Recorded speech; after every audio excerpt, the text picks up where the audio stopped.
Hey, good morning and welcome everybody. We're going to let people gather for just one more minute and then we'll get started. But if you're here, go ahead and introduce yourself in the comments. Thanks for joining us.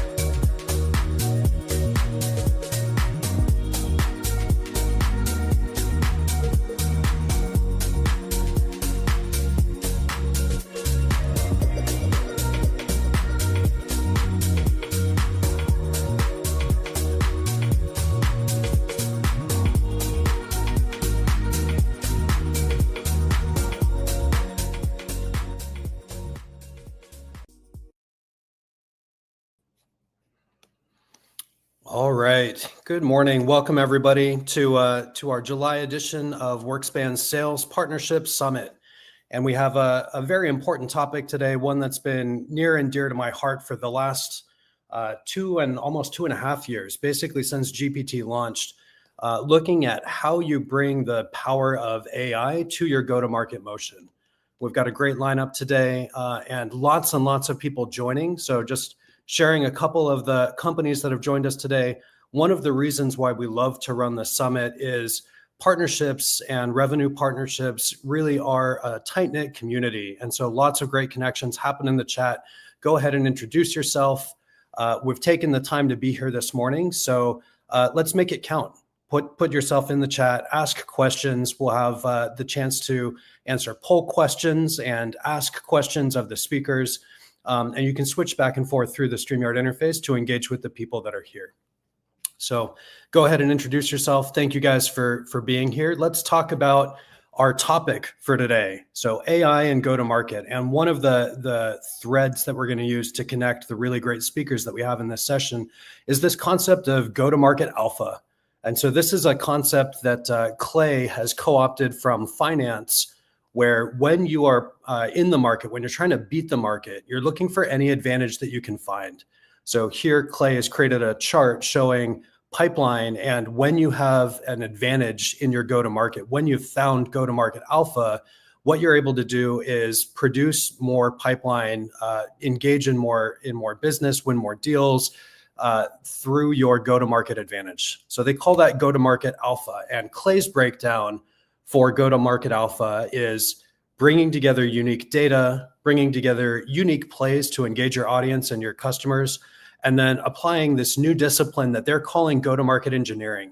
And we're very lucky today. We've got Jordan Crawford. He's one of the preeminent go-to-market engineers. He's very involved in the Clay community. And he's going to show us the state of the art for go-to-market engineering and what it looks like to create an AI-based sustainable go-to-market advantage from first principles up. So that's how Clay has defined the concept of go-to-market alpha, an advantage created through unique data, unique plays to engage your audience and your prospects, and then the discipline of go-to-market engineering, bringing together the software and the process and the people to create that sustainable advantage across your go-to-market. We believe in partnerships. WorkSpan has been working with some of the biggest partner ecosystems in the world for the last 10 years.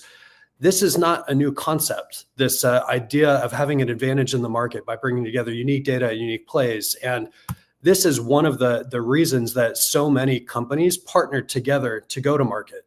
If you look at a revenue partnership, what two companies do when they agree, hey, we have a shared proposition that's great for customers. We always start with the customer.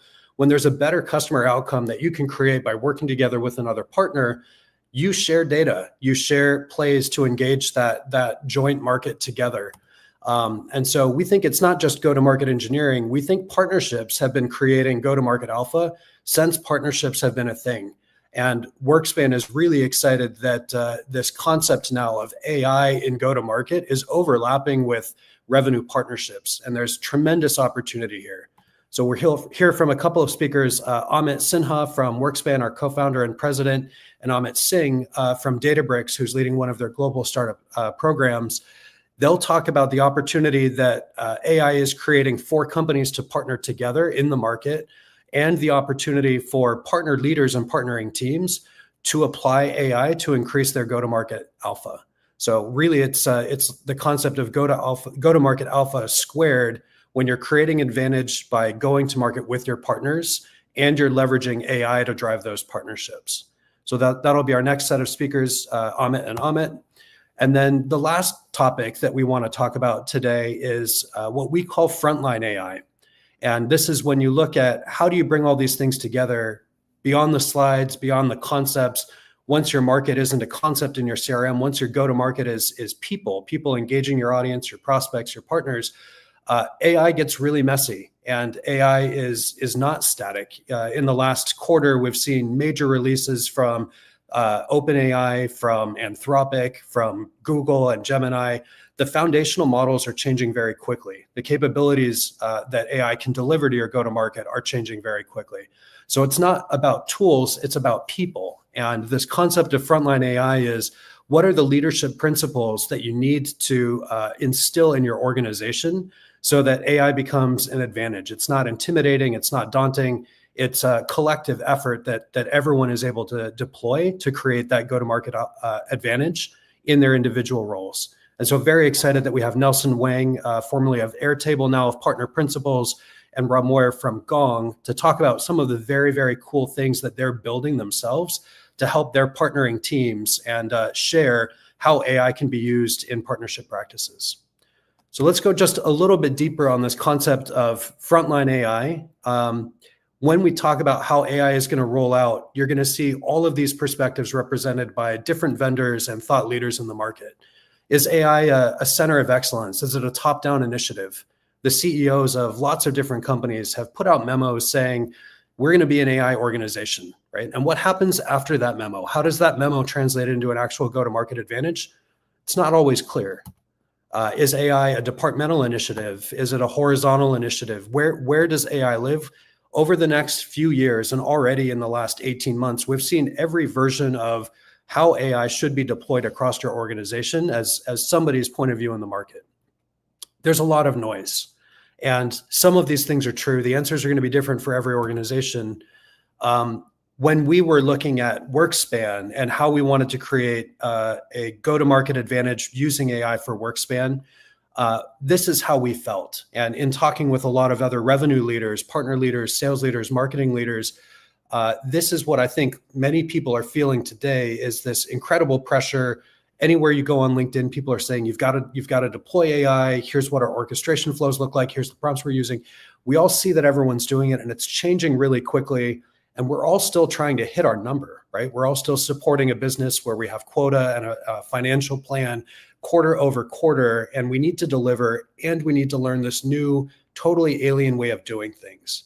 And so we went looking for guidance in this environment.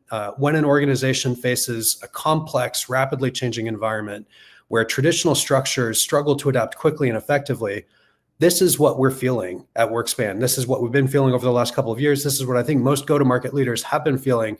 And to go from this point of feeling stressed and like there's a lot of pressure around AI to feeling really empowered, we went back to Stanley McChrystal's team of teams. And the concept here is, for this type of environment where things are changing very quickly and you can't rely on a hierarchy, you can't rely on centralized decision-making and one process to adapt across the whole footprint of the organization, there's a precedent here for empowering the frontline leaders, putting control of the battlefield in the field commanders, and then creating a culture. It's not one initiative that can be led from any one place in the org. It's a culture. It's establishing a celebration of continuous learning and adaptability and having a transparent conversation. This is where we've had to start, and I think most organizations in go-to-market need to have a conversation. Our jobs are changing. You can't get around it. If you believe that there's power in AI, there's almost no job in go-to-market that's going to be the same 5 years from now. So everybody buying into this is going to be a change. We're going to work together on this. We have to be adaptable.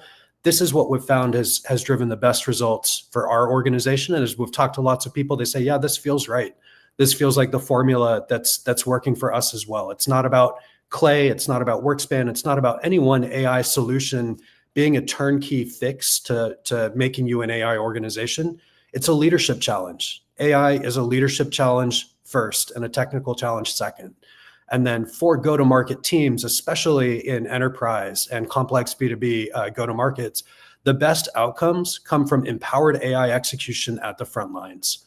And so as we go through our speakers today, keep these two tenets in mind. And when we get to Rob and Nelson's demonstrations at the end, these guys have really lived this and helped their team adopt AI and look for all the places where they don't need to wait for someone else to bring them solutions. They don't need to buy software that does exactly what they need. They're saying, we can roll up our sleeves. We have a strong point of view and we are empowered. And so the number one objective that we have for everyone on this webinar is to leave with a perspective and feeling like you have tools and you see where this is going. You have your own point of view and you're ready to help your team bring AI to your go-to-market function.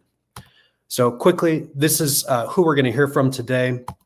The perspective on AI and go-to-market broadly, not just partnerships, but where is this technology going to impact everything about go-to-market? You've heard from me, Sam Gong, the SVP of Marketing here at Workspan, and we have Jordan Crawford, the CEO of Blueprint. We're going to talk about the opportunities specifically in partnerships with Amit Sinha from Workspan and Amit Singh from Databricks. And then we'll close with these really great sessions, a showcase from Nelson Wang and Rob Moyer at Partner Principles and Gong, looking at how to deploy tools that you can use today to help your team run your partnerships with AI. So thanks everybody for being here. I'm going to bring on my good friend, Jordan Crawford, to talk about some of the amazing work that he's doing with AI and go-to-market at Blueprint.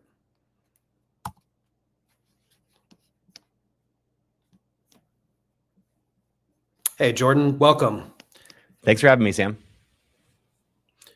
All right, I'll go ahead and drive your slides here, and thanks again for joining us. Yeah. So my name is Jordan Crawford. I have been sort of building GTM engineering systems since 2020, been a Clay user since that time. And so I've basically done this transformation for hundreds of companies now. And what I'm going to talk about today is I'm actually going to show you the outputs of these systems, because I think that the only way to be able to measure if an AI sort of go-to-market motion is effective is to look at the actual thing that the customer will receive. And so that's what we're going to look at today. And we're going to begin by looking at Shovels here. So Shovels is a vertical SaaS company that sells into companies selling permits. So they have 172 million permits, right? And so you might think, well, how would they do their go-to-market today, right? It's permit data for who? Well, they can serve energy companies and real estate companies. And so let's just kind of imagine what this looks like in the pre-AI world. So first they would do account selection, right? And what they're going to do is they're going to throw all of their, we serve real estate and we serve building materials companies. Then they're going to do these like persona level messages, right? It's like, hey, who are the people that need us? What are their value props? They're going to write those sort of cards. We're all very familiar with those, Sally, the innovator, and Bobby, the builder, right? Then they're going to go find contacts. They're going to use a tool like ZoomInfo, etc. And everything becomes obviously broken when you get to sort of the fourth stage of this process, which is the SDR personalization. And we have all seen this, right? It's like, hey, Jordan, you wear a hoodie, I wear a hoodie. We're basically the same person. My B2B SaaS does blah, blah, right? It's like Shovels is a database that has 172 million. This is kind of what it looked like before AI. And the way that you would scale is you would just send a bunch of messages, right? And so this is exactly what the AI SDR is doing, right? You've seen all these ads, right? Like even Bernie Sanders was like, I see all these ads, AI is replacing humans. And it's like your artisan won't come in hungover to work, right? Well, you can evaluate the quality of any AI product by looking at the output. And this is what the output looks like. And I just wanted to linger on this for a quick moment, because this looks very familiar to the sort of pre-AI world, right? Hi, Jordan, your LinkedIn post about the challenges of adapting LLMs resonated with me. We are an AI SDR, fully autonomous, right? There is nothing differentiated about their message. And if I read that, there's no way for me to be able to know why is this AI SDR 1,000 times better, right? We're trying to write our way out of a targeting problem, and it's just not possible. So I'm going to give you a new framework, and that's Doug and I here that run the Cannonball. And I always joke that that throwing an AI SDR is like putting a robot on top of a horse. You don't get anywhere fast, and it still shits along the way. So I have a different lens to look at this. So my lens is, first, you have to identify your best performing segment. It's really hard to throw all the industries in a message here and have AI go forth, right? So what is the very, very best performing segment? Now, for shovels, we looked at building materials companies, right? These are folks that manufacture roof tiles and flooring and windows, right? They could use building permits for 1,000 different things, right? And the question is, well, what are we going to do for them? So we've got a good segment identified. And these are people that are going, in this case, we pulled people going to the IBS, the not irritable bowel syndrome, the International Builder Show, right? So what are the data sources, right? How are we going to be able to differentiate ourselves with data? Well, in this case, we sort of used 3 different data sources. We have the shovels database. So that is the 172 million permits across the country, right? Not all of them are going to be valuable for a Windows manufacturer, for example. We also have a scrape of the prospects website. And we've done some agentic work on top of that. So that means that we kind of know what they're selling. We sort of know what they're selling to. And we do that just by ingesting their website in a tool like clay.com, N8N, and say, tell us about this company, right? So we have 2 things. We have some context on the shovels database, and we have context on the customer. And then there was one more really important thing, which is we have an agentic MCP server. And don't worry about kind of the fancy names. It just means that we have a data scientist, essentially, that can talk to the entire 172 million permits with the context of the exact customer that I'm sending in mind. Once you have that, basically you have 2 options of a message to send. A PQS, a pain qualified segment, where all we're doing is describing your pain back to you about the targeting, right? We think you're in this situation. Did I get it right? But the gold standard is what I call a PVP, a permissionless value prop. And it's the message that you see on the right. So this is, we're sending a message to Cody here. And Cody runs Antique Building Solutions, right? And they sell reclaimed lumber. Okay, well, what would it be like if Cody came into Shovels and asked the perfect question of the database, right? Let's assume that Cody knew exactly what he was doing. He knew the database. He knew the UI. He spent an ungodly amount of time querying the database. This is actually exactly what Cody would search for. I asked the models to do it on his behalf. So this is the message we sent to Cody. And I want to linger on this because there is amazing hiding in plain sight here, right? I cannot pronounce the name of that construction company, but this is a real construction company. Dwitty Construction Company just pulled a 13.4 million permit for water damage repairs in Oroville. So, okay, that actually is very close to Cody, because we have his information. And additionally, we then describe why his company needs this exact permit, why this permit is so valuable. And it's because, hey, these are water damage properties. They're going to need to use reclaimed lumber. And then I said, hey, we have actually more permits that are useful. Here's another company. Here is the permit that they have pulled. And what is the opportunity for you? So this is kind of the next evolution of PLG, of product-led growth. I am actually delivering the value of the product ahead of time to the prospect agentically. And I just want to hang for one moment here, because take a guess what this costs. I'm reading the comments. Do you think it's like, is it a penny? Is it 10 cents? Is it $50, $100? To generate this email was about 7 cents. Ridiculously valuable. All right. So let's actually go and see what the results of what this thing looks like. All right. So we have a bunch of examples of replies here from this actual campaign. And some of them are so funny. We even had one reply here that said, hey, Jordan, this is actually not what reclaimed lumber would be used for. And by the way, can you tell me X, Y, or Z, right? So even when the models get it wrong, this type of email, it's also almost incredulous. People are like, is this real? And so, if we were to do this again, we would actually add even more specific, so people realize, yes, we actually did this for you. And so this is the results of the campaign. So we've had 20 positive replies, 1,300 leads. This is a 1.5% positive reply rate. This works in market. And the purpose of the Cannonball, we do this every Friday at 9 a.m. So we actually are deploying these workflows live from 0 to almost shipped campaign in an hour. And we are basically trying to get good at doing this ourselves. We've trained the models to be able to define the strategy within our framework and then figure out what is the unique data, how does that relate to a PQS or a PVP message, and what does that look like? And so the Cannonball, we do this every Friday, 9 a.m. You got 30 days for free. You've got a link there, /Sam. That expires on August 1st here. So act now. And you can come see us do this with no understanding of a brand all the way down to a basically a shipped campaign. Last week, we used ChatGPT's new autonomous AI agent to build these data sets. And it's really important that you have a framework with how you think about AI adoption, because you can't just throw a robot on top of a horse. Sam. Awesome. Jordan, thank you so much. Kevin, you want to take over, and we'll take a couple of questions here from the audience. And Jordan, just while we're really impressive, right? Like you've showed me some of the under the hood tools that you're using and how the flows work. The examples that you've chosen there, right? And that permitting database, shovels, these are all kind of simple buying processes, right? These are contractors. You showed me an example with tree removal and solar installation.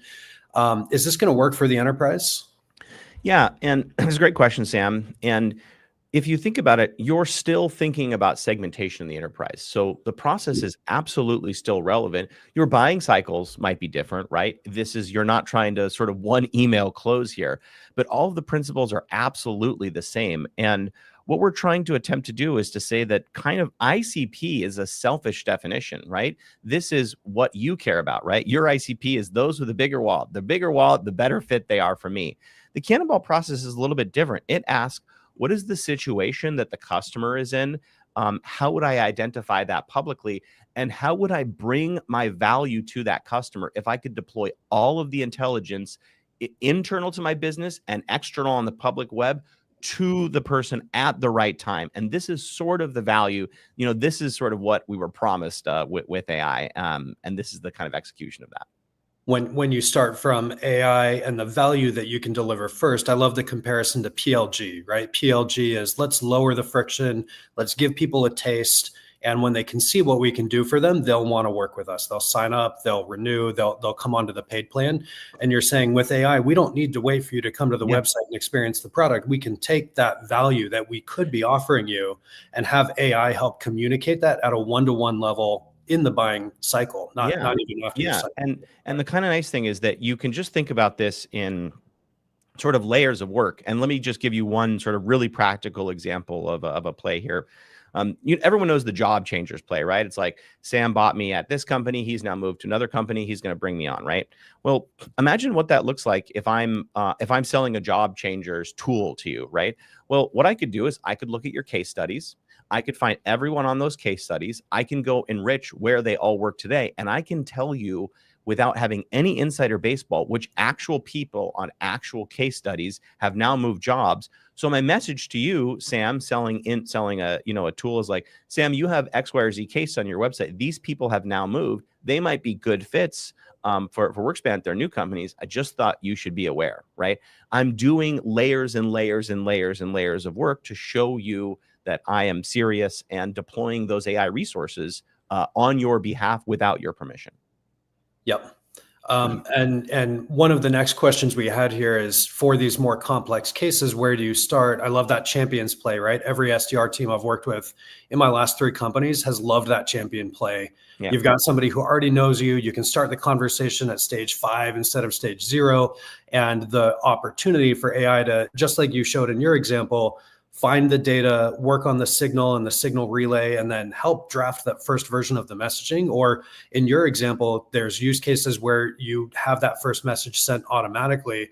There's a dial there that teams are going to turn as these AI applications get into all of these go-to-market use cases. So I want to make sure we've got time for a few questions from the audience. I see them coming in. Last question for me. If you were a go-to-market leader and you were at a larger enterprise company in a go-to-market that wasn't AI first, what things would you be doing to prepare for this, both personally and to help your company? Yeah, yeah. And well, I will say that I have kind of two answers. The first answer is like just start chatting with these machines.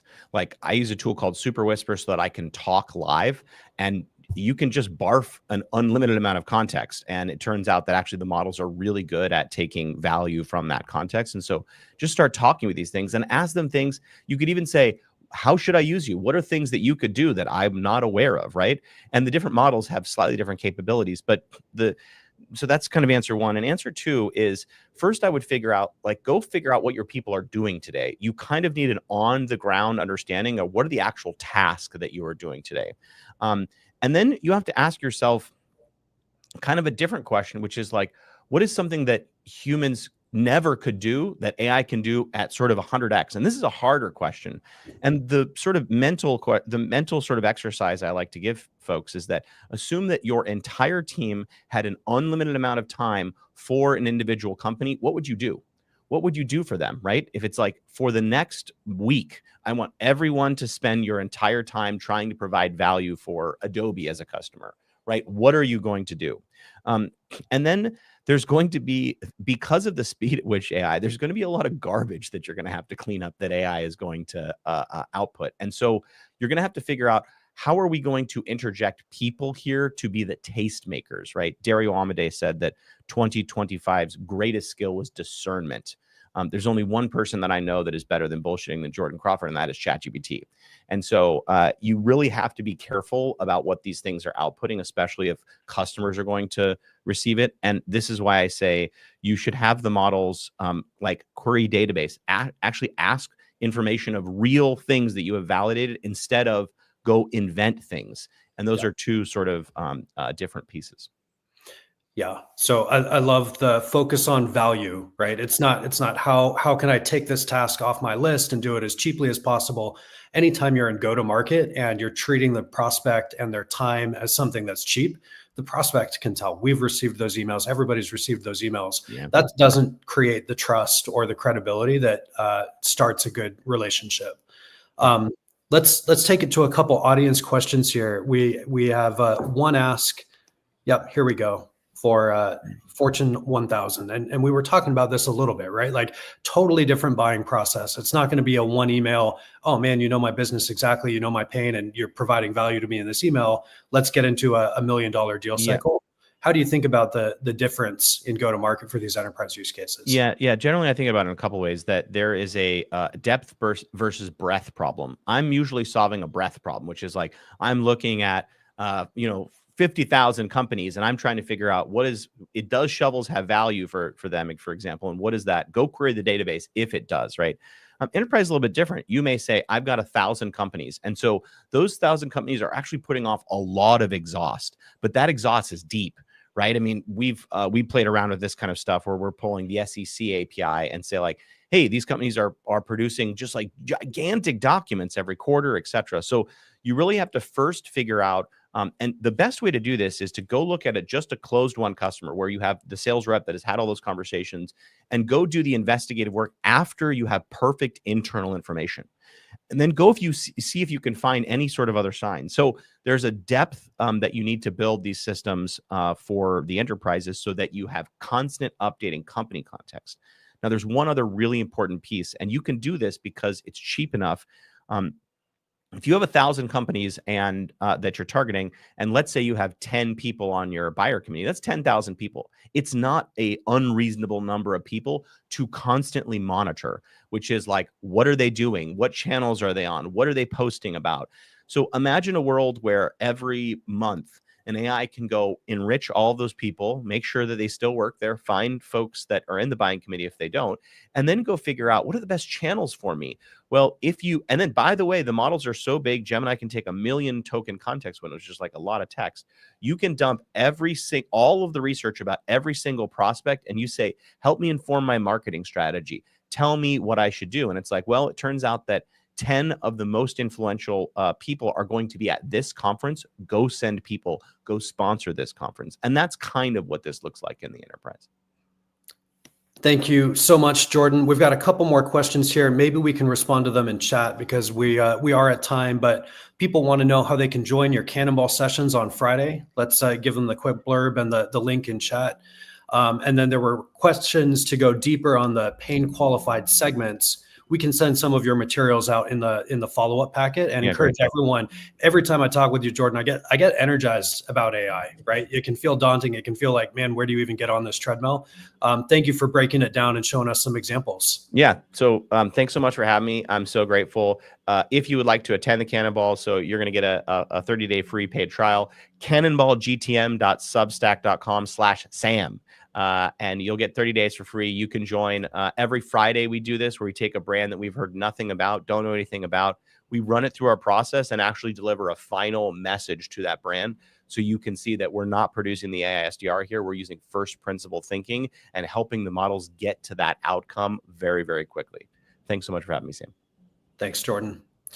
Okay. That's our perspective on AI, the technology and AI and go-to-market. I'm going to bring on one quick poll question here for people as we transition. If you want to scan this QR code, we'll share the results at the end, but go ahead and beep this on your phone. Just curious for our audience today, how are you feeling about your organization's current of AI adoption in your go-to-market? If you think across marketing, across partnering, across sales, all the different ways that you engage your customers, your prospects, your audience, compared to what Jordan was showing us, which is light years in the future compared to what most of us are doing in enterprise, where does it feel like you are? Practically no support, none, no adoption. You've got basic support. Your IT team has granted access to a couple language models, and people are using prompts to accelerate their job. Intermediate, you've adopted some shared AI tools, seeing lots of responses come in there. Some advanced, we're creating custom AI workflows. And then if you are starting fresh or you're at an enterprise company that's moved really, really quickly, the last one all the way on the right here is we've gone all the way to an AI first re-engineered go-to-market, starting from the ground up with the capabilities of AI. So encourage people, give you one more chance to scan that code. Thank you, Kevin. And let's go ahead and bring up Amit Sinha from WorkSpan to talk about the opportunity for AI and partnerships and how quickly this aspect of go-to-market is changing now. Hey, Sam, thank you. Looking forward to the session with Amit Singh coming up as well. It's a phenomenal opportunity. So if we can bring up the next slides and Amit as well, be a phenomenal discussion. All yours. Welcome, Amit.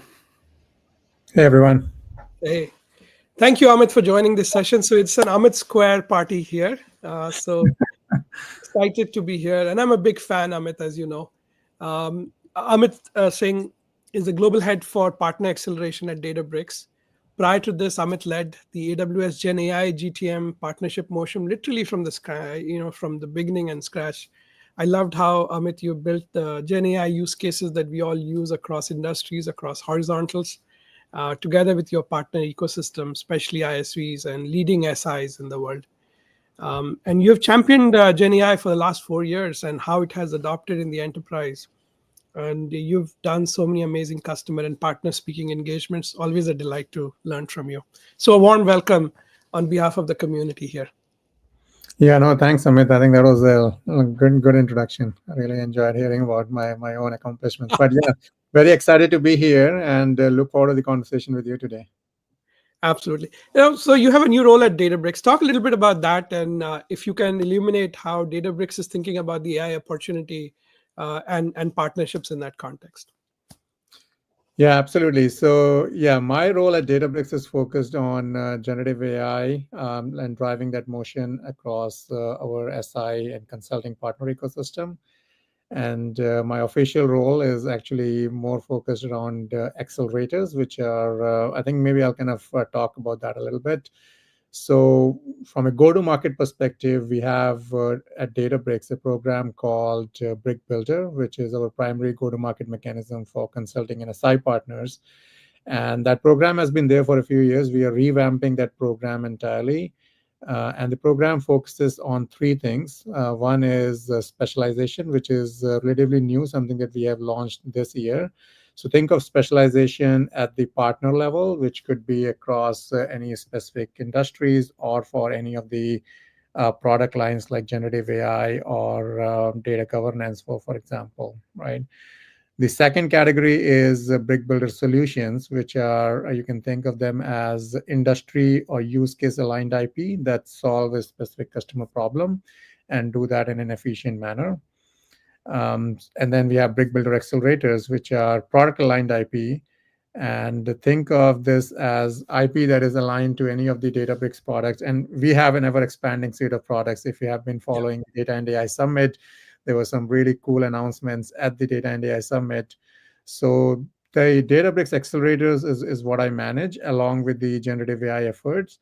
And there has been a lot of focus from partners around driving and creating that IP, primarily with the focus of accelerating customer adoption of Databricks. So that's kind of my role. I mean, how Databricks approaches Gen AI is an interesting one, right? I think so. Databricks has a pretty wide adoption overall, and we are known for our lakehouse and for the data platform that we have built. And the approach that we have to AI is that of what we call as data intelligence, right? So there is this general intelligence that is out there in the market, which is all about working with large language models, which have been trained on internet scope of data and that are kind of leveraging the scaling laws and whatnot.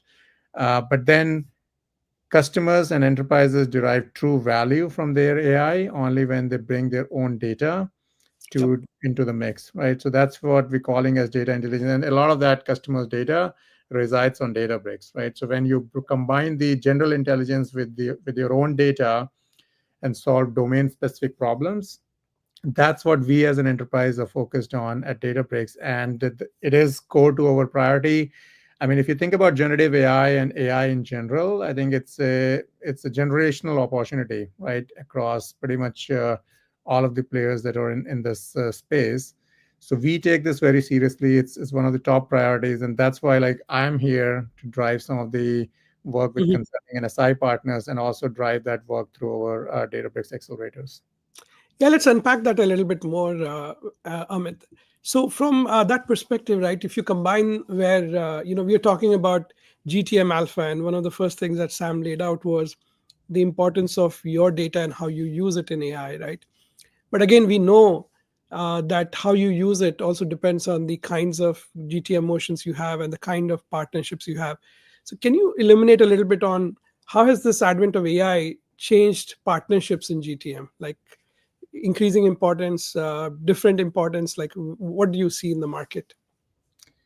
Yeah, that's a great question. I think partnerships are going to be even more critical and important going forward with generative AI. I feel like, and the reason I say that is that generative AI is evolving at such a rapid pace. A lot of use cases where AI is being deployed, they tend to be pretty complex, right? And customers now with AI agents and agentic AI, they are looking to start thinking about completely transforming their businesses, right? So what that means is reimagining their existing business processes and workflows. A lot of SaaS applications are at the center of those workflows, right? So in some cases, customers are putting in AI as a bolt-on. In some cases, they're completely reimagining the workflows with AI first mindset, right? And that's where a lot of the AI startups come into the picture as well. So I feel like irrespective of what type of organization you are, whether you are an LLM provider like Anthropic or OpenAI, or if you are a cloud hyperscaler, I mean, coming from AWS, I can kind of attest to that, right? AWS takes partnerships very, very seriously.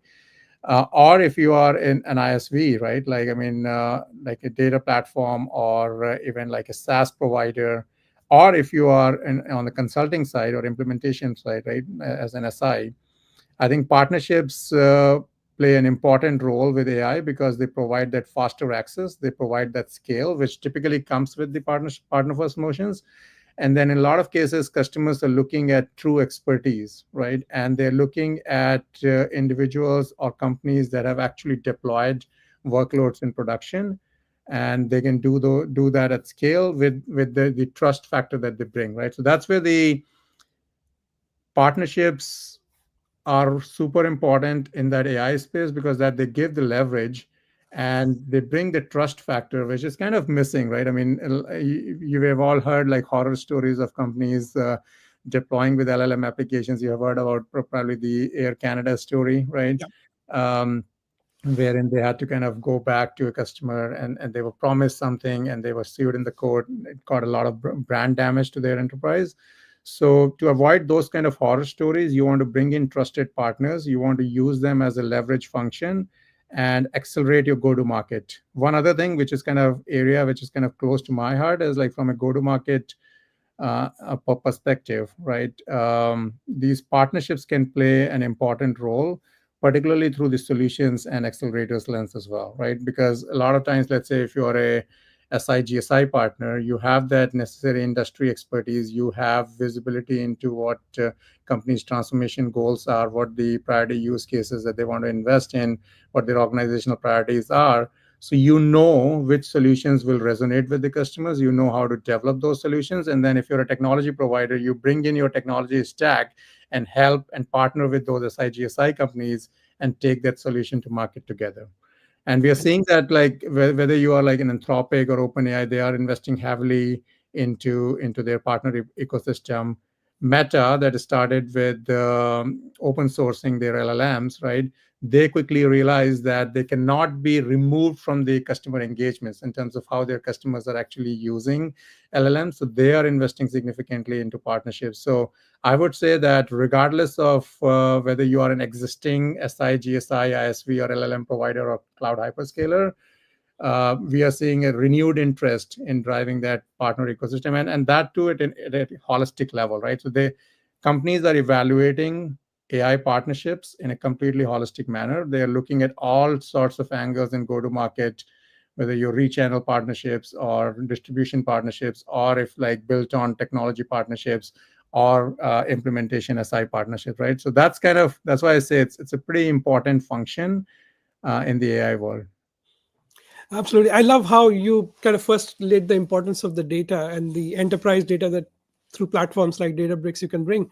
But the real change is at the process layer and how you apply that data and this new technology, this new AI capability to literally transform companies through their unique plays, their unique processes, right, that are there. And services partners in particular are so pivotal to that because they understand the domain, they understand. For long, people have predicted that with the Gen AI, you won't need as many service partners. But what we're discovering is it's quite the contrary. Many of these services partners like LTI, Mindtree, like Accenture and Deloitte have come up with their own AI platforms and use cases. So how are you working with them today, with GSIs in particular, to package this IP? You talked a little bit about that, but give us a little bit more practical next steps. Yeah, I mean, GSIs and SIs play a critical role. I think starting with GSIs like Accentures and Deloittes of the world, right? They set the vision for a lot of enterprises. They are hired in as consultants, right, and kind of drive that. In some cases organizational strategy, but in a lot of cases the IT strategy as well, which is pretty much core to like if you want to be an AI first company. And I would love to kind of bring a quote here from like Ali Coates, who is our CEO, right? Every company today wants to be a data and AI company, right? That's the reality. And if that is your goal and that's something that you are aspiring for, you want to set your IT strategy, which will pretty much revolve around data and AI, right? So these consultants play an increasingly important role in setting that vision and driving that transformation at these large organizations. And we are like talking like Fortune 500, Fortune 2000 organizations, right? So that's what their role is. They also have deep industry expertise, right? Because of having served these customers over a number of years, then they're very familiar with their lines of businesses, what each of the business leaders' priorities are, where the direction the companies are going, and more importantly, they're familiar with the industry trends, right, and technology trends that are driving. So by combining these two, they're creating, like in a lot of cases, they're creating their own platforms, which are ultimately built on top of let's say Databricks data intelligence platform, for example, right?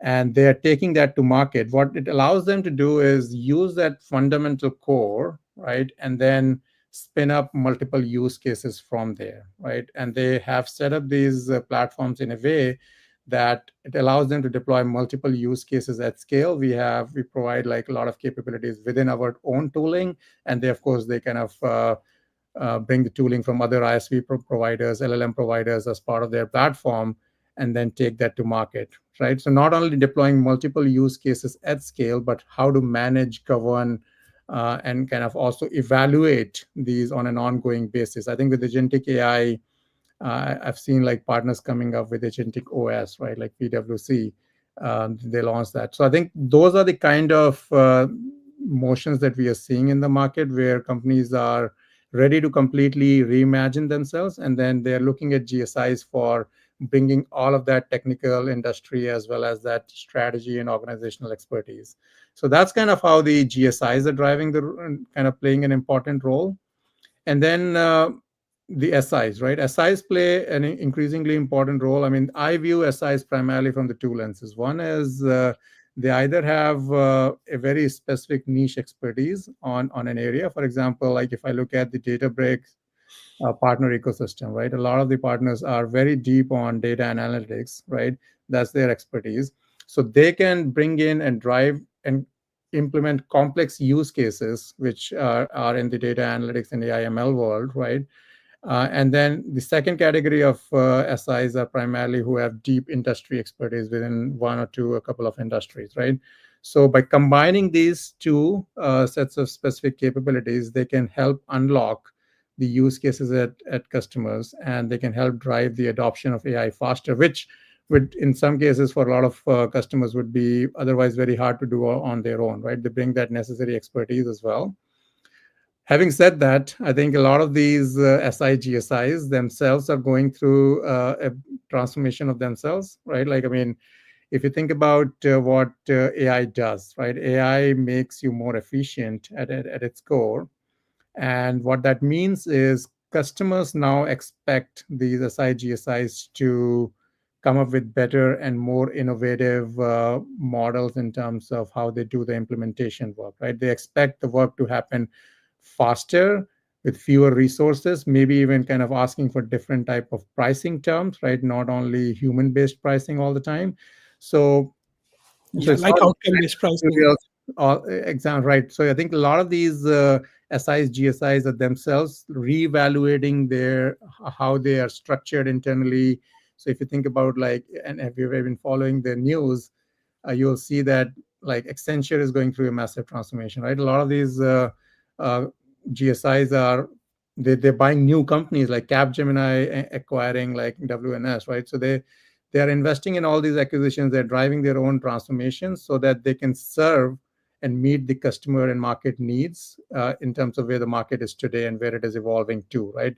Customers would expect a lot of that to be delivered at a faster pace, at a cheaper price, with fewer resources, because AI agents help solve them. So they want to be efficient and nimble themselves as they deliver value to the end customers.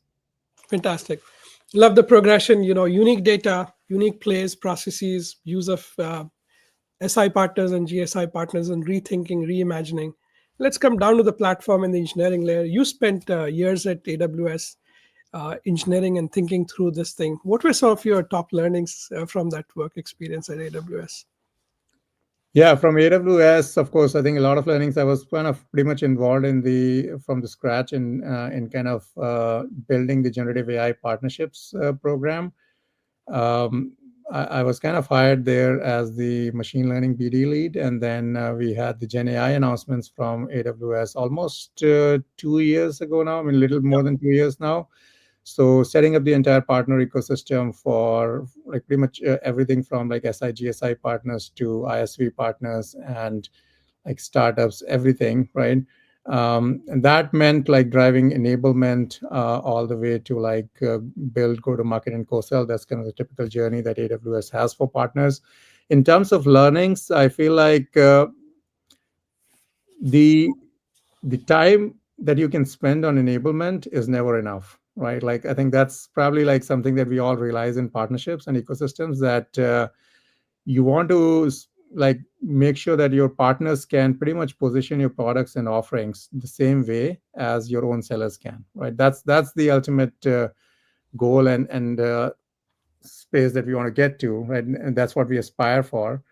So that requires a lot of effort and investment. But at the same time, you can't always be spending cycles driving enablement. You have to also focus on go-to-market. So like Mhm. balancing that enablement and go-to-market is something that I think you should learn. And that's sometimes tricky when you are kind of working with a newer set of offerings and products, right? And trying to drive adoption of that and then mind share, right? So that's one thing I would say is one of the key learnings. Second, I think, which is kind of pretty unique to the space of Gen AI, is that the number of production deployments in the early stages were like fairly limited. And we all know that has been a challenge. It was a big challenge in 2023 and a substantial challenge even in 2024. So how do you work and identify the right partners and the partnership go-to-market motions that are actually driving the most impact for your company from a revenue standpoint, right? So that the partners that you're working with, you're looking at the right KPIs and not just having the partners do POCs on your behalf, right? That POCs don't bring revenue for your Yeah. company. So working and identifying those right partners and investing in go-to-market motion with them, looking at the right KPIs, the right leading indicators that you should be focusing on rather than more of the lagging indicators when things have already been done, right? So those are the couple of learnings that I would say that you need as you're thinking about like going to market with an emerging technology and a space as fast moving as Gen AI. Yeah. And I see the community is also already asking questions around my last question with you. What is the advice that you have for partnership leaders here? Any advice for people? I'll quote Steve Hutter here first. He's asking you a question. Kevin, if you can bring that question up. What is the first AI investment you'd make as a partner leader with a limited budget? Well, that's a good question. I think it depends, right? I know nobody likes that answer, but it really depends. It depends on a lot of factors. It depends on what type of product or offering your company has, where you are in your partner evolution journey, right? So, for example, if I were to take it back to my AWS days, just because I think we announced the product in like April of 2023, and and by that time, some of the other competitors already had their product in the market, right? So we were trying to kind of play catch up and drive and gain that mind share from customers and partners, honestly. So a lot of investment early on at that point in time went into enablement, right? But that's not to say that you need to always start with putting a lot of investment in enablement. If your partnership motion is otherwise very mature, right? But I think then you can start to focus more on building solutions, maybe even kind of more leaning towards go-to-market if the product is ready, plug and play, right? So it really depends on a lot of factors where your product is in terms of evolution journey, what your maturity level is as a company, as well as from a partnership and go-to-market standpoint. How closely partnership is aligned to your sales organization, right? That's an important one, right? Because if there is work that needs to be done in driving that closer alignment, tight alignment between your partnerships as well as your sales organization, then maybe you're not ready for investing in go-to-market and co-sell engagements with partnership, right? So maybe you spend more time developing that and then focus and revisit the investment in that area. So I mean, I know you probably didn't like that answer, but Steve, that's what I would say in terms of where I would focus my investments with limited budget. Awesome. Autumn is okay. Autumn is asking a related question. Um, any Gen AI tools or agentic workflows you leverage yourself in your day to day? And while you have time, she had a second question. I'll pose that as well. Existing Databricks customers are changing their infrastructure around Databricks platform. What are some perspectives you have around AI opportunities in that area? Yeah, I mean, so let me take the tools question, and then maybe you'll have to read that Yeah. Databricks question again. But from a tooling perspective, like I'm like I typically use like at Databricks here, I use Glean quite a lot, and I found it super helpful. Like it's such a relief to find an information that is like that is spread out across within the enterprise. And like I'm in my 5th week here, right? So asking the right individuals and getting to that information without needing anyone's support in a lot of cases, that has been super helpful. And Glean, I know a lot of enterprise systems promise quite a lot, but then are not able to deliver on that promise. But I found Glean to be super helpful. So that's a tool that I regularly use. It's an AI first tool. It helps you get to the information within your enterprise in a very quick fashion. So I would say that look at that, check it out. Second tool is Perplexity. I use Perplexity quite a lot. I think just getting started with writing on a specific topic or maybe summarizing stuff, right? And that tool is also available at Databricks for me to use internally if I need to ideate on something and come up with some suggestions on a specific topic, things to kind of maybe focus on, maybe even doing some research, right? Like around any specific companies or partners that I'm talking to. So those are the tools that I typically use. And then one other tool that I use is Gemini. So Gemini is typically for like maybe more customization. So when I know like if I have to reach out to any specific sales leaders or any specific partner leaders, right? So like customizing according to their persona, like how I should customize that conversation. So that Gemini helps me get to that in a pretty quick way. So those are the kind of tools that I typically use. So not necessarily agentic right now, but that's probably this place that I would like to get to next. And Yeah. you Yeah. read the second question. It's okay. I think Yeah. I can do that now.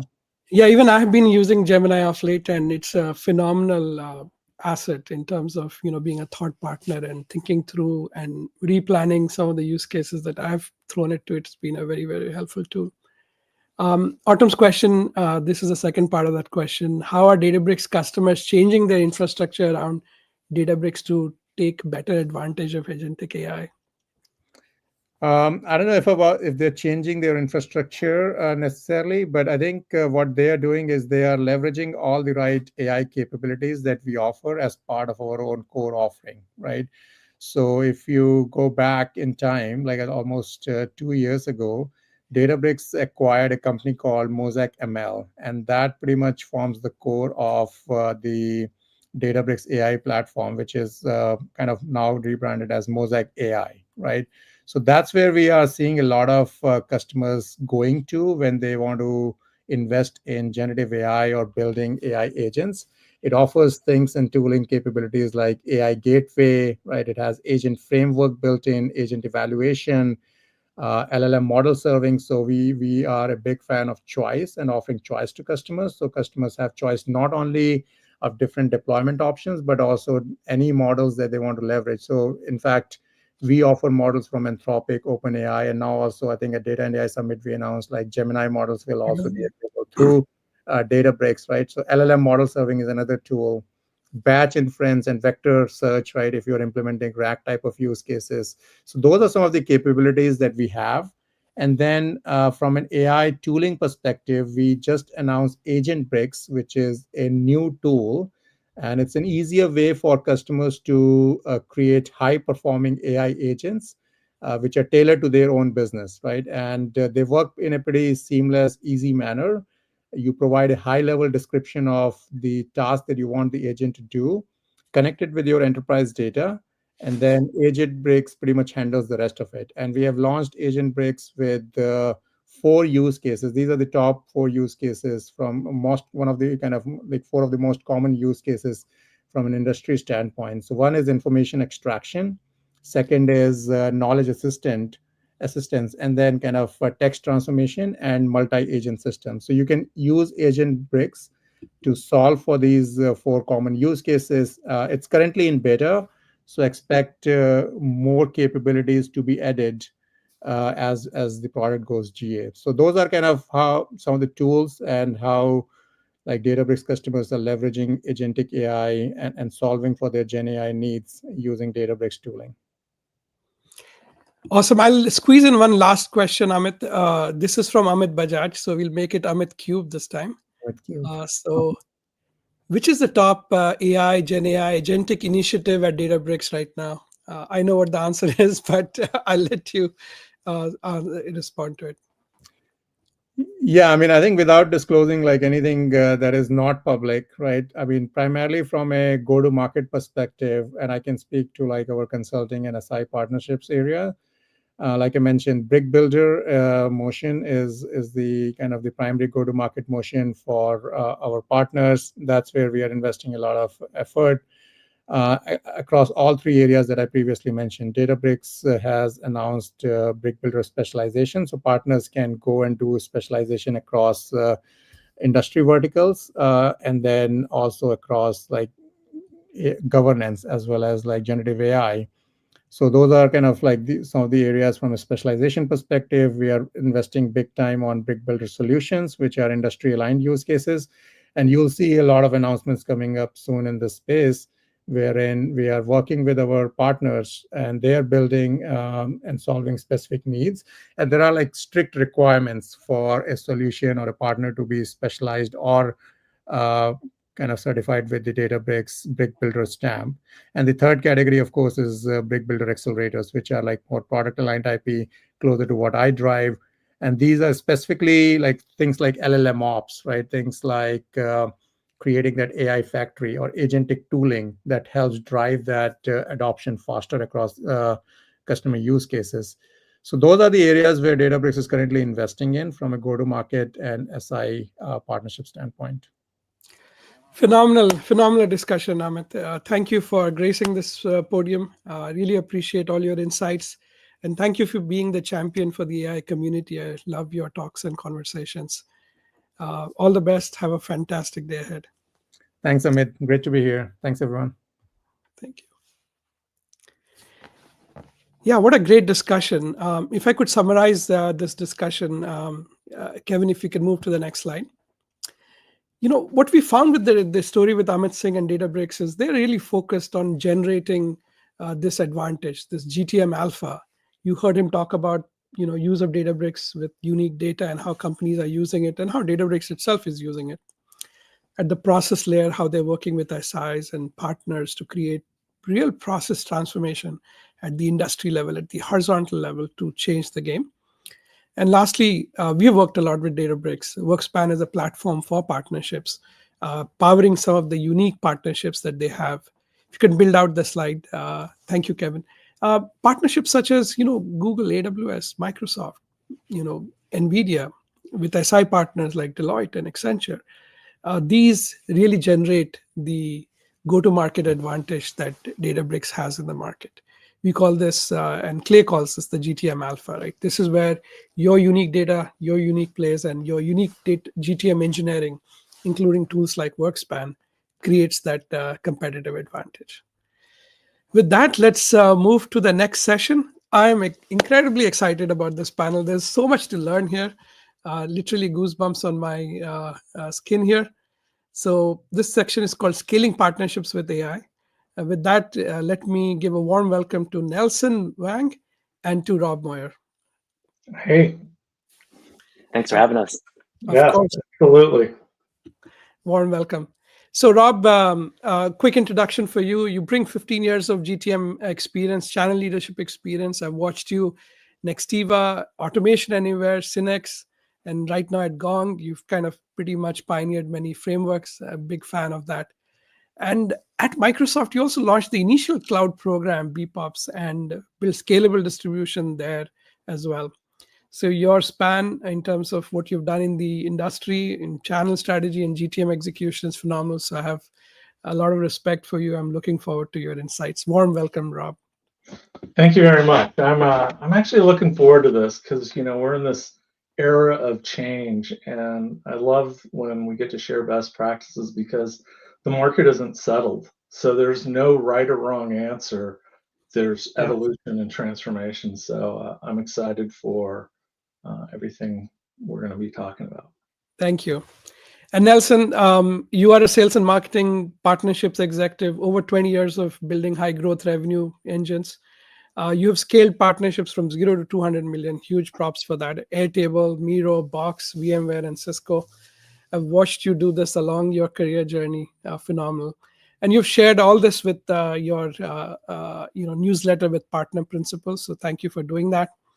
And your work has been featured in Forbes, Fortune, Business Insider, and you also invested in a ton of startups. So that's huge, Nelson. Warm welcome. Thanks for having me. Really excited to share today. Awesome. Let me pose you a question to both of you, and if you can take turns. You both have driven partnerships from 0 to 1, and you've also operated at enterprise scale. So how do you predict that AI will change things, and how do you see it changing what teams are doing to operate themselves today? So Rob, you want to take that first? Yeah, I'll take that first. I try to keep it simple. It's about upskilling. It's about understanding where you get the advantages of new technologies. I feel like this is the wave that happened 3 or 4 times in the last 20 years. So I think one of the earlier speakers said it, discernment. You have to have common sense and discernment to understand, you're not trying to get to the end place of AI right now. You're trying to figure out how you optimize where we're at. One of the things that I've seen, not to go too long, is that every month there's such innovation. The key to being on top of things is just adapting with that. Because if you try to set a long-term goal with AI today, in 3 months your strategy will way off, and it'll be way different because of these advancements. So that's the way I think about it. Nelson, what do you think? I think this is one of those really, really rare opportunities where we're going through a major transition and we have the ability to really transform the way we work and the way we do things, where people become truly delighted in the new way of doing it. And that stands for customers, the employees that are doing the work, etc. And that's really something that is so rare that I feel like we really all have to take advantage of this opportunity and make a huge impact to the business, to our customers, by embracing AI. And so that's what we're going to share today, our practical use cases to be able to deploy and do this. But wholeheartedly, this feels like a major point, like the transition to the cloud was, like the internet was, and we're on the precipice of something really incredible. And that's how it feels. Phenomenal. So let's get to it. So Rob, first, if I can hand it to you. If you've built frameworks of principles that tons of people use. So if you can share your screen or your presentation and walk us through what people use, that'll be great. Okay, I I think think Kevin will share, right? Yeah. There we go. Yeah. Awesome. All right. Yeah, so when I built this, you can go to the next slide. When I built this, I really think that, like any transformation, it's all about upskilling. And I use the word skill density because our ability to execute is going to be based on our ability to understand how AI is going to help us. So I kind of always think in groups of 3. So the first thing I thought about, I'm towards the end of my career. I'm very candid about that. And I viewed this as a give back. When I look at everything I'm seeing written, it's a lot of great information, but there's more noise than reality. And so I felt like, you know what? Because of AI consolidates information like never before. If we thought Google was a big innovation 20 years ago, AI gives you data that is consolidated at fingertips. So my first operating principle for me was, how do I help people? The second is, I have this thesis that, I hear this difference between large company and small company and what you need to be successful. And I would say it's an operator mode thesis that I have. At the end of the day, you have to operate and be in operator mode. It's not following the playbook of build program, build, recruit partners. It's like focus on operating and get to the next step, get to the next step. And I think the way I built this is I trained it in a way to have a bias for action. I even put things like, act like you're talking to a smart person. Keep it very simple and to the point, because the one thing I knew as an executive, I used to coach my teams, I'm not going to read everything. Get to the point fast and move on. And so I kind of built this GPT based on that. And then the final thing is, no matter what we talk about here, it's still about upskilling. Everybody's in a different place, and we have to do this foundational training. People talk about enablement. I think about personal. How do you upskill in every matter? I think all the changes, even in your products, are amazing. I've had a sneak peek, and I'm excited. But it's still going to come down to how do the users understand how to leverage it at the most basic operating principles. So that was the first thing I thought about as I built this. And you can go to the next slide. So next slide, please. I don't have control of this. Who's got the next slide? That's okay. I'll talk about the next slide. So the next slide is, I really thought about this as a framework. So when you think about what I built is the ability to look for your ICPs in seconds, how to build decks and docs and dashboards. And I had this first principle thinking of be very clear on what you're trying to do. So for example, when I think about what young partner managers are doing is like they spend a lot of time is like, oh, what does my QBR deck have to look like? What does a playbook look like? So my GPT is not there to give you an answer. It's there to be your personal coach and fast forward the way you're thinking. And it's built in a way that it's a starting point and it's a conversation that will speed up what you're trying to deliver, and it gets back to that operating mode. So if you don't mind, should I just go right into like just doing a quick demo? Yeah, if let's see what's going on with the screen share seems to be not working.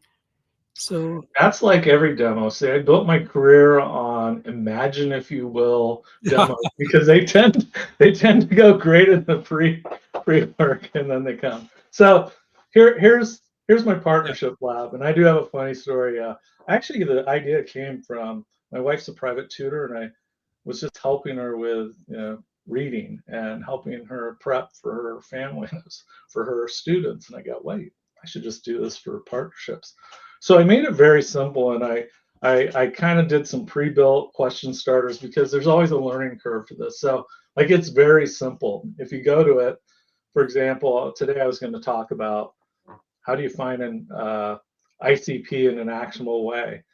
And the way I trained it is to be very practical, straightforward. And if you look at it, it's not going to give you the full answer because you have to start talking to it like, what is your ICP? But what it does is it gives you a framework. So if you're a partner manager, it's basically going to lay out how to use this. And now you can go back to, okay, here's what I got to do next. So it's really, if anything, it's speed to execution, but it gives you a tip on how you have to do. So if I use this in real life, I would literally go out and I would put in my conversational starter. Then I would add questions like, I am selling into mid-market cyber security. You guys are all going to see how slow I type in real person. And what it'll do is it'll just give you a little bit better information. So like if you're a partner manager and you're just trying to figure it out, it's going to walk you through it. The other thing that I love this thing for, and I've kind of practiced with Gemini, Gronk, Perplexity, is you start asking like what kind of frameworks to use. For example, obviously I feel like great about what I do in my day job with Gong. I use this to ask the right questions about my customers. And I would argue that in many ways, as you've evolved, this will be a way to ask great prompt questions for whatever tool you're using. And I think it's like a learning journey. So Does that make sense? I mean, I just wanted to keep it very simple on why I built it, how I built it, and I think it's like the evolution. Like we're in the year of upskilling. I think this is going to be the next 18 months of how do we upskill. And if anything, I get a lot of emails or LinkedIn messages. It's a simple way to help and give back. Fantastic, Rob.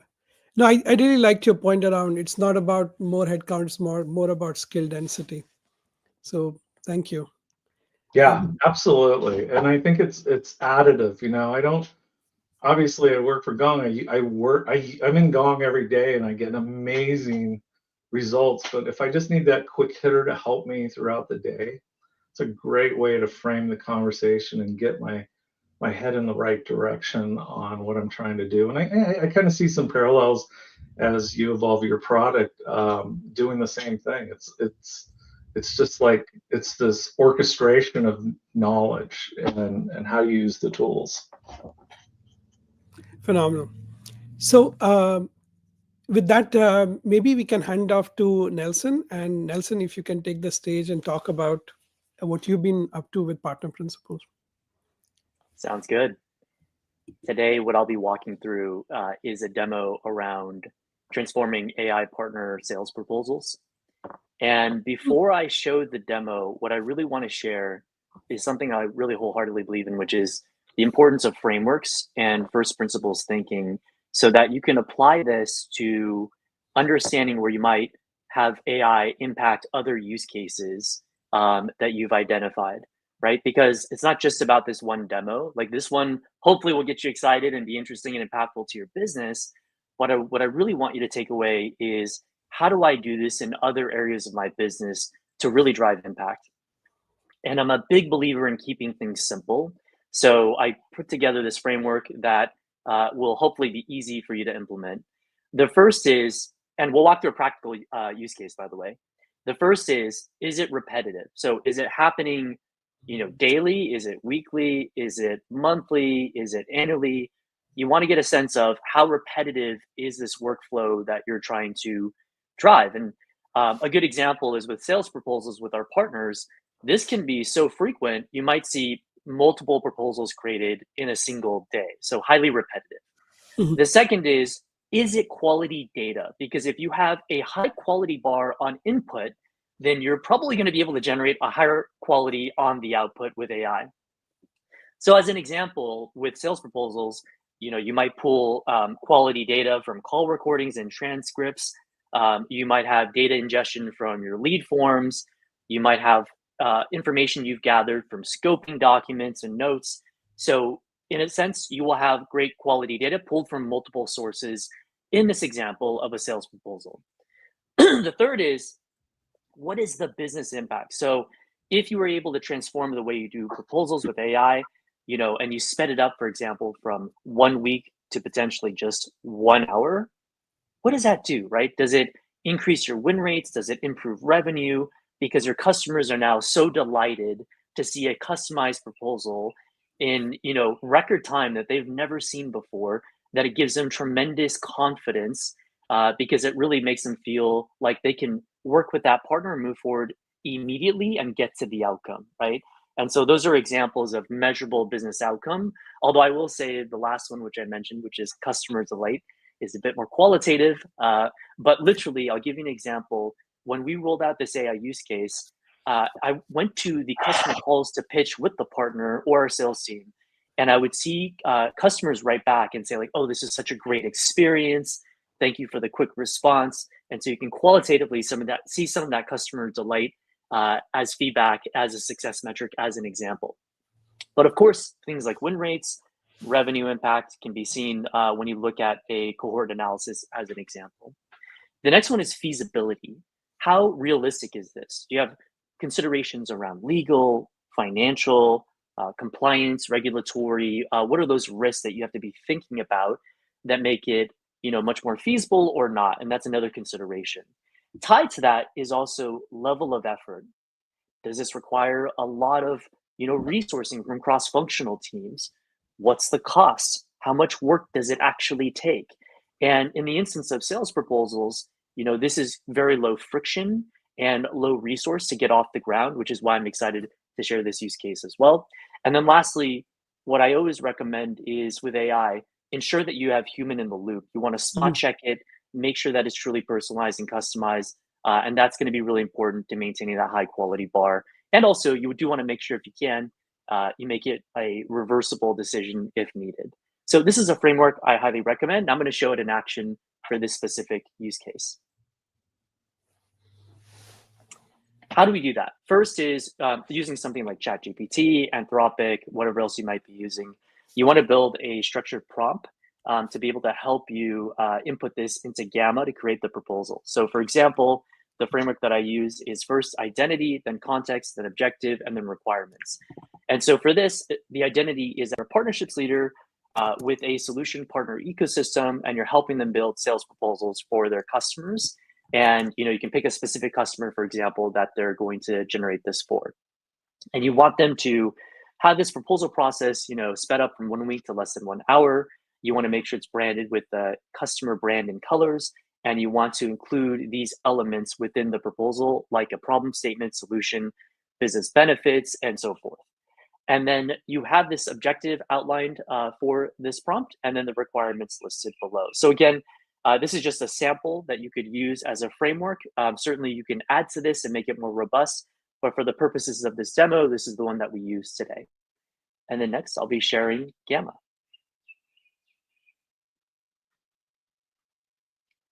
Great. So Gamma was founded by a friend of mine, Grant, and co-founded also by John and other folks on the team. And they built this incredible platform that allows you to create presentations with AI incredibly efficiently. It has been one of the biggest game changers with the partner community that I've worked with. Here's how it works.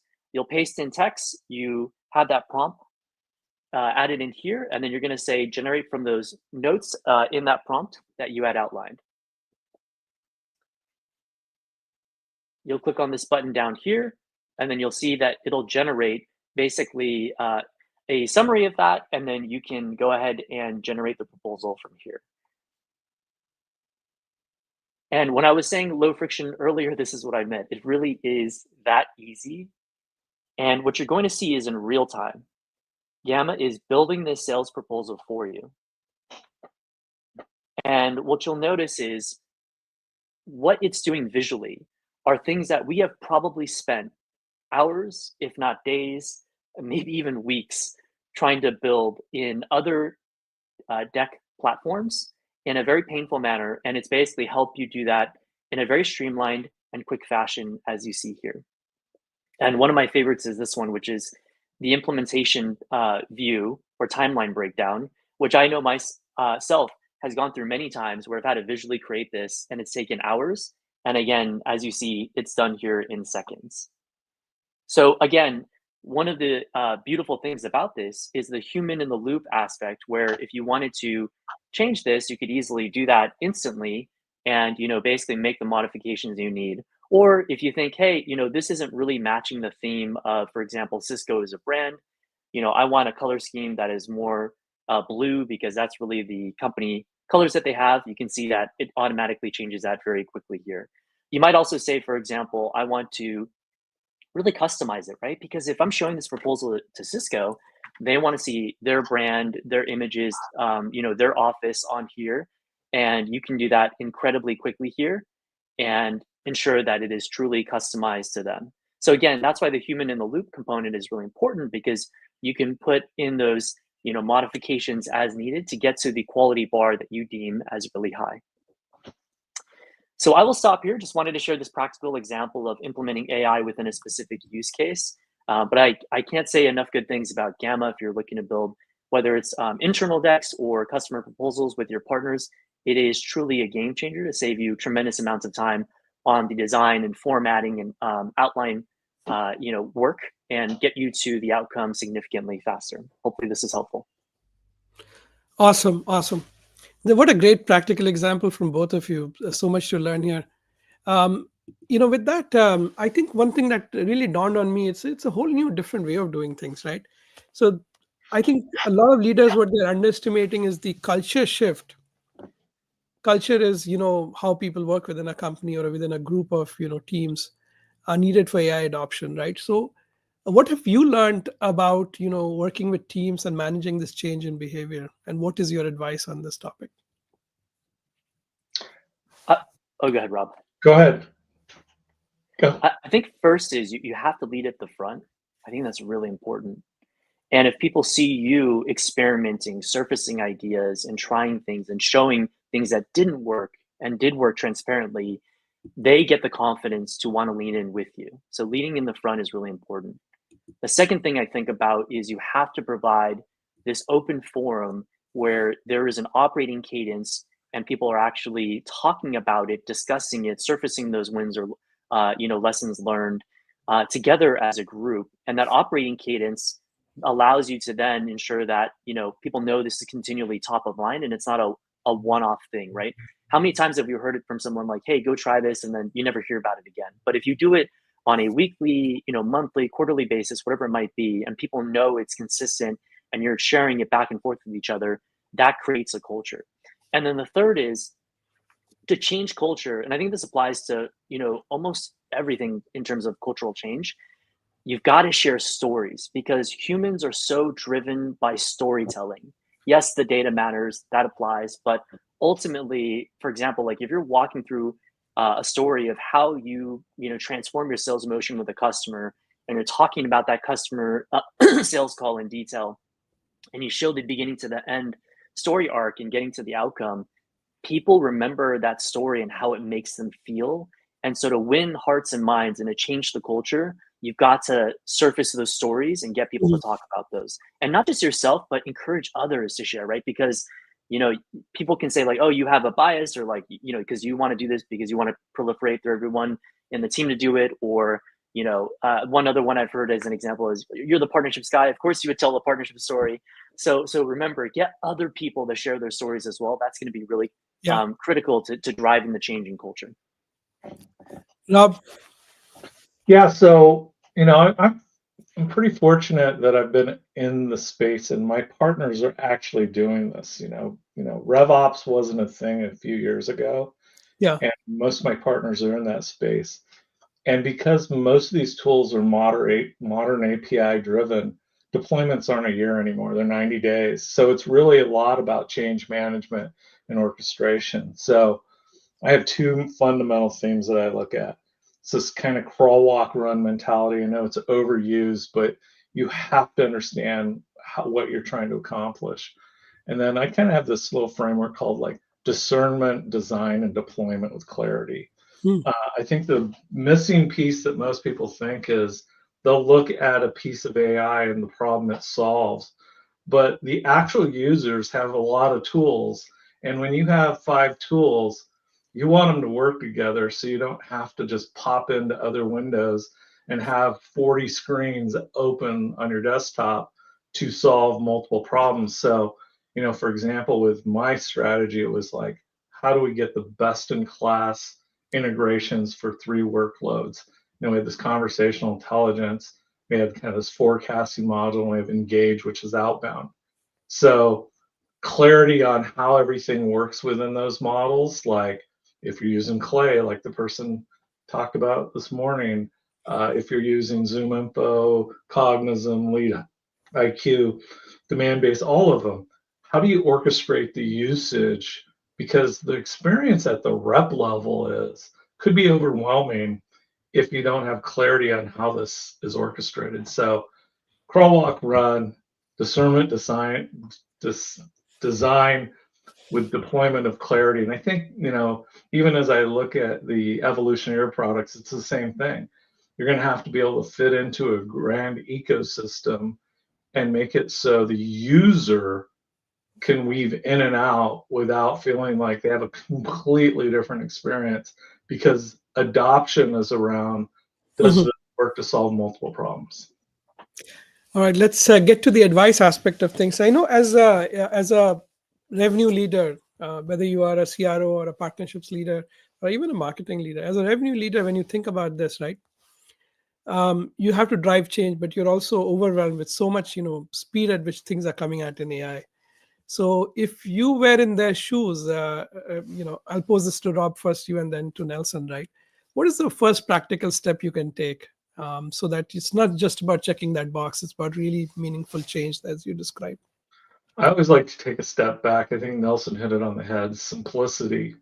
If you don't have a plan that's grounded in very simple things, like I have the rules of three, and I take like my list of 10, boil it down to three, and then I start my plan there. Like, what is the biggest problems I'm trying to solve that will give me the greatest outcome for how I'm measured and how our partners and the ultimately great customer experience. So like I'm really about looking at the chessboard Mhm. and then coming up with my strategy. Nelson?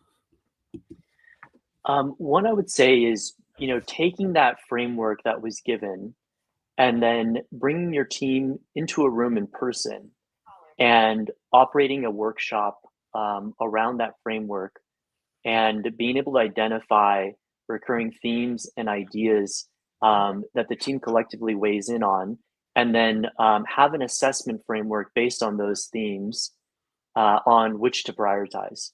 So if you take that framework and then have an assessment and a rubric to grade against and to prioritize, then it gives you clarity on which to pursue with your team. And what I'd say is the reason it's so important to do it in like a workshop format with everyone in the room is it gives a chance to everyone to have a voice, to contribute, to be a part of that process together, so that you're all in alignment at the end, that these are the ones we want to go prioritize and to go launch together. So I really encourage that. Yeah, I'd Awesome. like to jump in with one more answer. I mean, like the other thing, and I talk a lot about this, is flywheel. Keep it so simple that when I'm like my PE team, I only want them to focus on what's in front of them. My tech partnerships, same thing. My agencies, GSIs, same thing.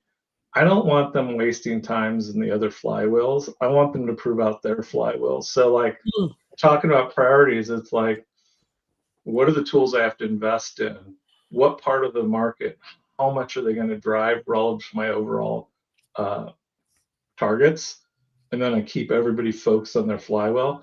And the ones that work, I double down. The ones that don't, I move on. Nice, nice. I'll just flash the link again here for that Revenue Lab link that Rob talked about. So make sure you copy that and try it out. And related to it, Archana is asking a question, looks impressive. I'm curious, does it operate based on static snapshot of partner and their solution data, or the backend designed to dynamically reflect updates and changes in real time? Well, for mine, I tend to like, it's kind of like understanding how to use it. Sometimes you have to prompt it, use live web search. So I built that in there so you can always look for new ones. What is static is the process, the playbooks, action for bias. And my one little trick is I'm a big believer in this author I learned early, Eduardo Bono, lateral thinking, question everything. So my GPT will question basic answers to look for a better solution. So these are little tweaks that I put in it, but it's very much action, bias for action, use live web search. That'll get you the most current. Any other questions, EB or Kevin, that you see? What was that? I'm looking for questions from the Oh, community. okay. No. Niti is asking, maybe Nelson, this is to you since you showed the tool. Niti is asking, you have to, of course, know the data. Did you also have, that was like single shot, but do you have to take multiple shots at kind of getting the data for the presentation? This is a really good question. And what I found is, and by the way, hi, Niti. Good to see you. What I found is it really depends on the quality of the input.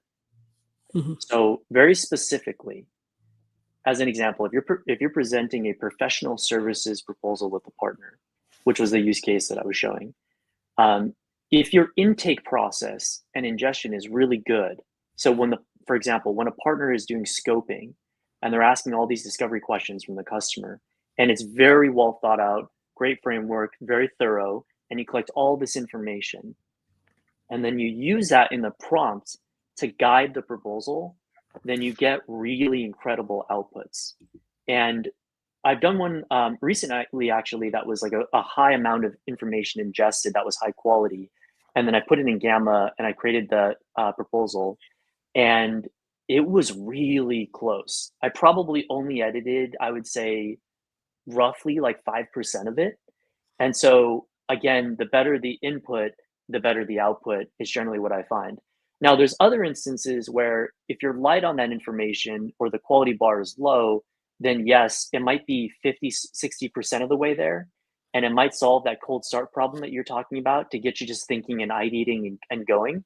But then it's a much more heavy lift. So, what I always think about is, when you're building in any type of AI use case, you really have to think through first, what does the data ingestion look like to inform that AI to then be more guiding in the process and ultimately to drive better outcomes when you get to the actual end of the road there. So hopefully that's helpful. Yeah, that was helpful. Thank you so much, Nelson and Rob. Your insights have been phenomenal. Really appreciate the time you come and spend with this community here. We look forward to having you back again and do some amazing things out there for the partnership and the revenue professionals out there. All right. Thank you for having me and us. Thanks for having us. Thank you. Thank you. All right. With that, let's pivot to WorkSpan AI. This section is more about what have we learned today and how are we applying this at WorkSpan itself today. So Kevin, if you can move to the next slide. When we look at applying this GTM alpha to revenue and sales partnerships in particular, it's about bringing the partner advantaged sales process. And this is Steve Lucas, my friend and CEO at Boomi.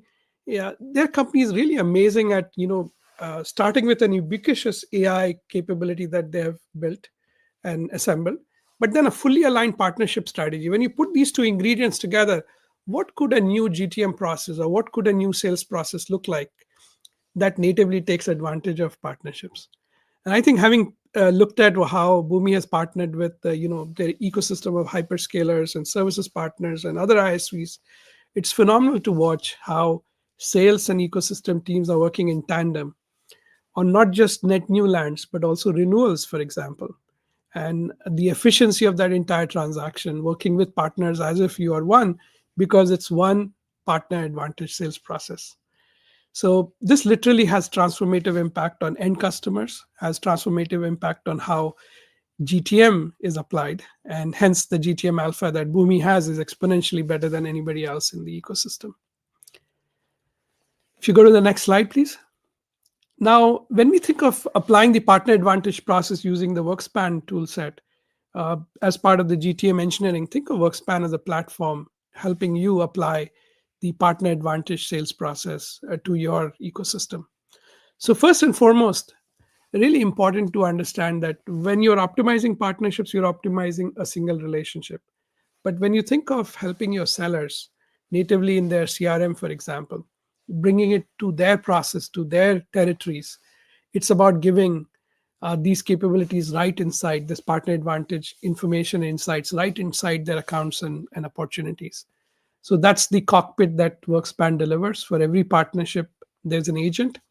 There's an AI teammate that gives you that insight that you can interactively interact with and ask questions.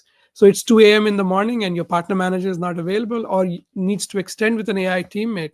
You have an assistant that you can interrogate and ask questions. And because it's customized to the unique partnership, the agent, the AI teammate, is unique to every partnership. It is your partner manager in your pocket to literally answer a question on a given account or a given opportunity. We saw, Rob, how detailed and tailored some of his prompts were in terms of applying the insight and knowledge. So imagine a similar AI agent that can actually inform and respond to seller questions at scale. Now, when an agent like that exists, let's imagine a territory of a large customer to be at, for a single account executive to be, let's say, 100 accounts or 10 accounts if it's in the enterprise segment, right? Or even one account. But multiply that with the number of opportunities and number of partners you have. You suddenly look at that math and it becomes hard to put a partner manager in every account, in every opportunity, in every segment.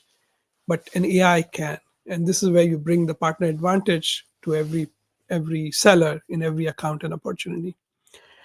And lastly, there's so much work. As you look at the exponential potential of the ecosystem, without workflow automation, without these agents kind of curating the work, so that you can have, with human in the loop, of course, but that last click could be the human deciding whether to submit a co-sell referral or to do a private offer transaction or to publish a listing on a marketplace. That human is there, but what if that automation, that data transformation across systems can exist? So think of this partner advantage sales process with Workspan AI as three parts: giving the intelligence, having an AI teammate, and having that workflow automation. Terrific quote there from MongoDB. Stuart has mentioned this time and again. They have grown phenomenally, both the co-sell process as well as the private offer process with Workspan, applying this partner advantage sales process as well. How does it look like? If you go to the next slide, it looks like this. It is familiar native habitat of the seller in the accounts. Let's say if it's Salesforce or Dynamics or HubSpot, within the context of your account or opportunity, on the right-hand side, you see these agents. There's an agent for AWS, there's an agent for Google, or there's an agent for a services partner, there's an agent for ISV partner. That agent is trained on the knowledge, context, data unique to that partnership. One agent doesn't contaminate the data for the other. There's security and guardrails associated with it. So it's here and now. Workspan.ai is the name of the product. We have been out for the last 4 months now. Tremendous feedback from the market as well. And if you go to the next slide, I want to show you what's coming up next. So 3 big things coming up. Number one is we're going deeper into account plans. So now in every account, you can have an AI-powered search, a partner locator, where you can search a name of the partner, and in context of your company and the opportunity, what can the partner do come in. And this is phenomenal for sellers who want to understand what value does the partner bring to me and to my opportunity or to my account. This is quick insights. Second is, you already saw on that screen the ability to match your accounts with their accounts. So let's say a partner sends you a list of accounts that they have, and you want to match them to yours. This is the agentic capability to match these and also bring additional information such as propensity data to match. This is insights that already helps you set great account plans. Next, to enable this co-selling, right? We saw from Jordan how important contextual emails are. The first step, the first introduction to the seller on the other side, in the context of the opportunity or the account, drafting those emails. AI can actually take the generation of that email. And again, the other piece is sellers or even partner managers spend a lot of time scheduling meetings. So this is somewhere an agent can actually help put the 2 sides together through an email, get the 2 sides together, scheduling their calls, and so on and so forth. And add to it the goodness around joint value proposition that can then actually be taken together in terms of actions to register deals and so on and so forth. So register a co-sell opportunity, for example, with an ISV partner, an SI partner, or a hyperscaler like Google, AWS, and Microsoft. And lastly, getting to the closing aspect of things. Imagine as you work through the co-sell lifecycle, you are attacking it with not just your intellect and agency, but also the agents that are helping you with the services partnership or the hyperscaler partnership. Now you have to close these transactions. So one click, agent does most of the work, but there's one click, human in the loop, submitting a private offer, for example. And within that context, identifying what are the right incentives one can actually get. That sometimes can make or break a deal in terms of giving you, 15 to 30% margin on the deal. And lastly, as you can imagine, Rob often talks about this. You have to think about the context of the larger ecosystem and within the kind of partnership you're driving, what kind of partner performance you're getting. So in the past, getting partner performance summaries, getting ready for QBRs, this used to take an inordinate amount of time. Now you have an AI agent that can quickly summarize a partner's performance and based on the right ability to, right metrics that you've optimized it. So for example, your GSI partnerships will have one kind of goal, especially focused on go lives and adoption. Your ISV partners could have a goal around consumption. Your channel partners can have a goal around lands or renewals. You can optimize the partner summary definitions around each segment uniquely. And now an AI generates that. So every week, every quarter, every month, you have the right performance summaries coming in. So those are the things that WorkSpan is working on. We are going to help you run a partner advantage go-to-market model using WorkSpan AI. And this gets you that GTM alpha from partnerships, from sales and partnerships working hand in hand to actually get the revenue impact that you're looking for. Let's go to the next one. And I want to bring back Sam. Phenomenal insights from everybody. What did you think, Sam? Oh, really, really great speakers today, and a little bit different from some of the summits we've had that have been purely focused on partnerships. I think to go deep on technology, to look across what everybody's doing, right? Everyone is at a different point in this AI adoption journey, and the potential is there, right? So sharing the results of the poll that we started with this morning, we happen to have a perfect bell curve in our response. We've got some people that are just starting. We've got a few people on the call today that are already there, that have re-engineered their go-to-market for AI first. But most of us, we live here in the middle. And so the spread to hear from Databricks, to hear from Jordan Crawford and the go-to-market engineers, and then to see the examples from Rob and Nelson, where these things are all tools that we could begin using today, right? There's so many people that are showing up to help. Really, really great chat, really great questions today, looking at how we adopt AI in our go-to-market and especially in partnerships. So thank you, Amit. I'll bring it home for everybody here.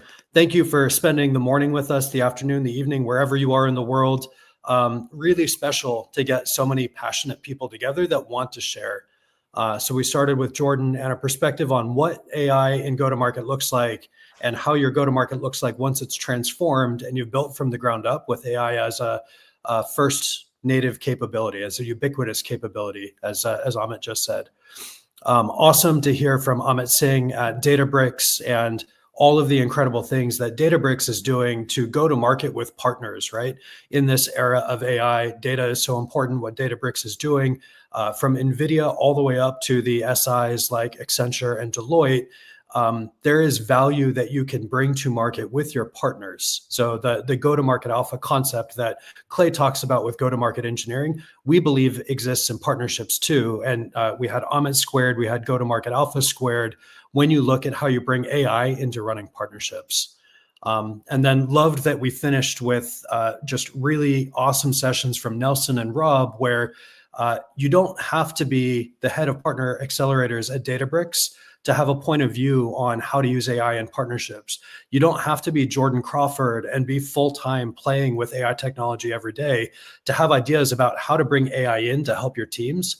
This is a really unique technology. I don't think there's ever been a technology that has as low a barrier to entry as AI does. Anyone can go in and start asking AI to produce value. And there's a very smooth curve there. If you just get started and you keep going, you'll find that you're able to do more and more. And so seeing those sophisticated use cases that Nelson and Rob have brought in, that any partner manager could bring in today, gives us the confidence that this isn't something we need to wait for someone else to do as revenue leaders, whether we're in marketing or sales or partnerships. AI is accessible to us, and we should have the confidence to go and start experimenting and understand what this is going to do to our business and have a point of view for how it can help our teams. So just finishing with our two tenets that we opened with in Frontline AI. Very, very real that AI is a leadership challenge first, right? All the different types of leadership we saw from those speakers today, pushing the envelope on what AI is doing for their businesses, starts with the strong point of view. And I love the way that both Nelson and Rob said it's really not about technology, right? It's about culture. And especially in enterprise B2B, the best outcomes are going to come from that empowered AI execution at the front lines. So we looked at all of these different tools that people are using. And of course, we're WorkSpan. We would love to help you run your partnerships and bring AI to bring your sales team and your partnership teams together, to bring your go-to-market closer to your partners. lots of different things that leaders can bring in to empower their teams with AI. And then I'll just finish by launching our Partner Advantage Playbook. This is live. This is on our website today. You can go there at workspan.com, or you can hit the QR code here. But we've put together a lot of the quotes and principles from the speakers today and many of the customers that Workspan is working with, talking about how you take AI and you build it into a ubiquitous advantage so that your partnerships have every chance of succeeding in your go-to-market and every chance of magnifying your presence in the market with AI as the wind in their sails. So that's our content for this morning. Thanks again, everybody, for joining us. It's been wonderful to have you. Thank you for all the questions and engagement. Please connect with us on LinkedIn, and would be happy to follow up if there's anything else we can do for you. Thanks so much, everybody. Have a great day. Thank you.